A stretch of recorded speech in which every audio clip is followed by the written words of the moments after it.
Cette semaine, les enfants, c'est un Shabbat très spécial. Nous allons commencer un nouveau livre de la Torah.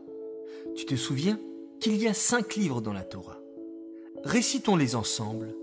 Bereshit, Shemot, Vaïkra, Bamidbar et Devarim. Cette semaine, nous commençons le 4e Sefer de la Torah, le Sefer de Bamidbar.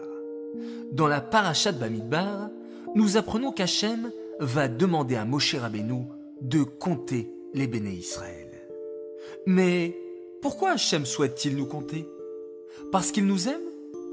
C'est parce qu'il nous aime. Oui, c'est comme un homme très riche qui compte des diamants. Pour Hachem, c'est pareil. Chaque juif est très précieux et c'est pourquoi Hachem nous compte très souvent. Durant 40 ans, les béné Israël ont voyagé dans le désert. Partout où ils allaient, les nuées de gloire les guidaient et les protégeaient.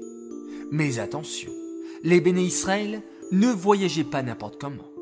Hachem leur avait donné une organisation spéciale.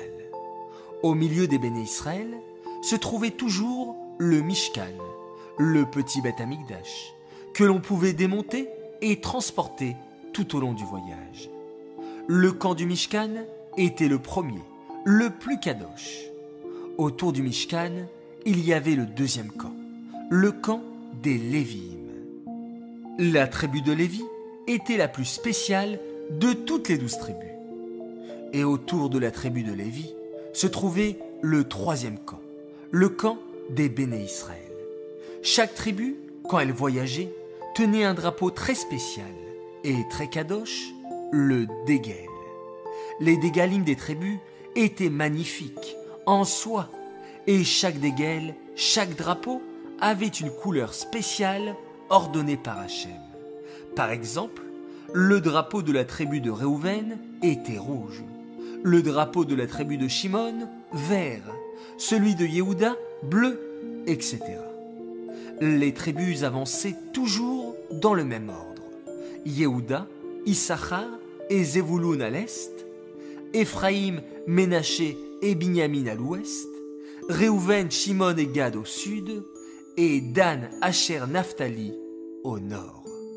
Mais comment les béné Israël faisaient-ils pour transporter le Mishkan?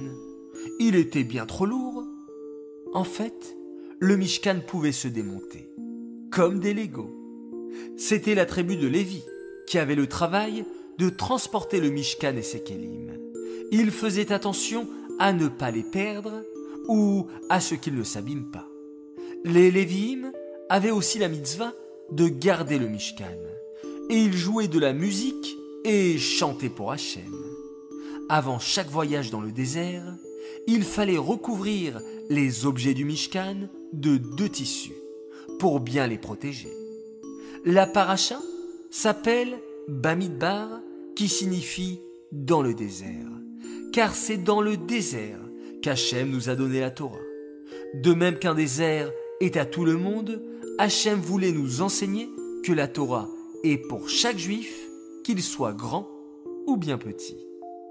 Bravo les enfants, vous avez bien écouté cette vidéo sur la paracha Bamidbar. Je vous souhaite Shabbat Shalom.